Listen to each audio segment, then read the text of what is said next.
Mucormycosis, the feared black fungus now. Mucormycosis is an umbrella term used for diseases caused by many filamentous fungal species. In 1855, Kirschenmeister described the first case of mucormycosis in a patient of a lung cancer, and he decided on the basis of histopathology. Then 1876, Furbinger described pulmonary mucormycosis. The medical book on fungus really threatens by saying mucormycosis is going to destroy India very shortly in couple of years. This is written in 2018 edition. Dear friends, you all just heard about black fungus attacking all COVID patients.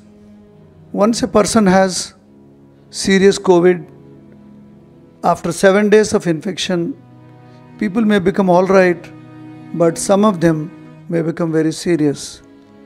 This is because first 1 week we have trouble because of the virus, but the next 1 week it is trouble because of our own body. Virus dies literally after 5 to 6 days. By then our whole immune system is disturbed and you may develop autoimmune status, just like a rheumatoid arthritis. We have our own antigens working on our own body. So this is very serious. Now why this black fungus?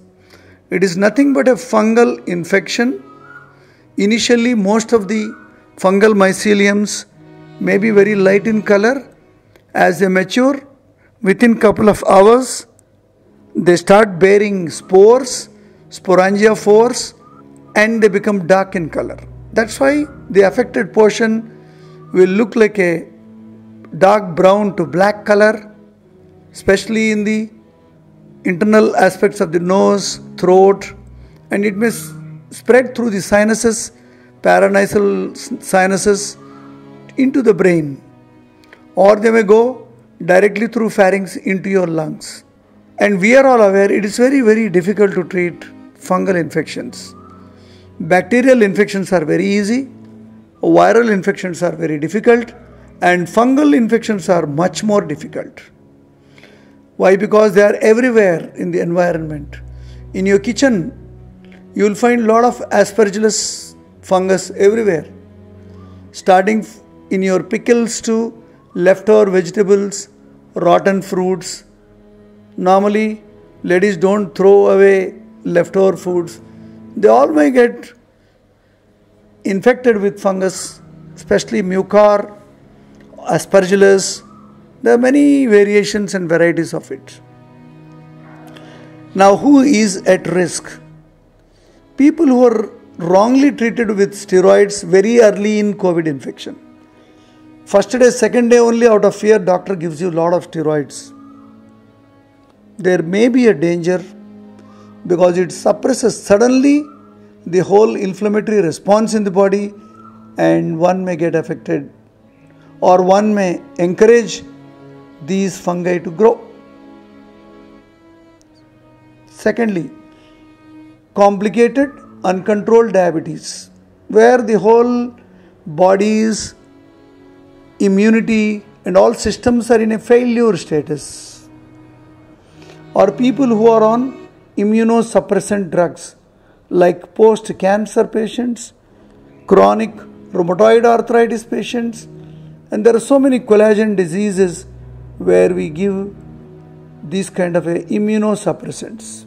And organ transplants, kidney transplant, liver transplant. So these are the situations where we normally give steroids and also other immunosuppressant drugs. There are also people who may not have disease but have a very, very poor immunity. In a year, if somebody is falling sick more than 6 to 10 times, that person's immunity is very poor. Ideally, a healthy person may get a cold and cough and fever twice a year or thrice a year. If anything more than this, it's a clear-cut indication that immunity is down. So these are the group of people who have high risk of this black fungus. And of course, last group is people who are exposed. constantly, repeatedly exposed doctors, nurses, attendants, housekeeping personnel in hospitals, family members of the patient affected by black fungus. All these people are at risk because they are repeatedly exposed to the person. The new cases of candidiasis, the so-called white fungus, has become another problem. Black fungus is already taking lives out of people. But one thing you must remember, mucormycosis, candidiasis and many other fungal diseases, these are all opportunistic infections. When people are weak, when bodies are affected by viruses, when your immunity is broken down, when everybody is in stress, that is the opportunity for this fungus. So don't simply get carried away or get scared. There are a lot of deaths we have seen in the media, in the news, in several parts of the country. So we need to really not to worry about it, but to take care more than before. If you are in the risk group of long-term steroids or long-term immunosuppressant drugs or long-term uncontrolled diabetes, likelihood of getting infected again and again with a poor immunity, and very old people, immobile people, especially organ transplants, kidney transplants, heart transplants, liver transplants, these people are definitely at a very higher risk. Even people who go to dialysis also should be very careful. The dialysis centers should be very, very careful. And normally, during COVID treatment, people who are exposed to ICUs, people who are exposed to equipment like oxygen generators and ventilators, CPAPs, BiPAPs, all these machines may have sometimes spores of these. That's why the hospitals and the other managements have to take more care. What are the precautions we should take to prevent this mucormycosis? First, you remain healthy, you take care of yourself, you treat your COVID with proper protocol and maintain your environment. Throw all vegetables, fruits which are rot.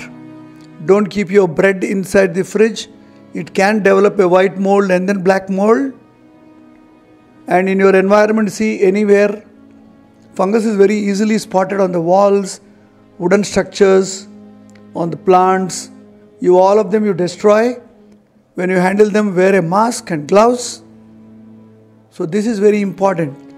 If you have a fungus on your plants, very easy way to get rid of them is use a diluted neem oil plus 1 spoon of detergent, what you use for washing clothes, and this mixture, mix it in 1 to 2 liters of water and spray it every day for a couple of days, and you can get rid of this fungus from your plants and other places.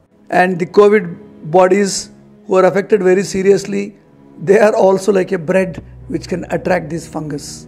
Take care of yourself.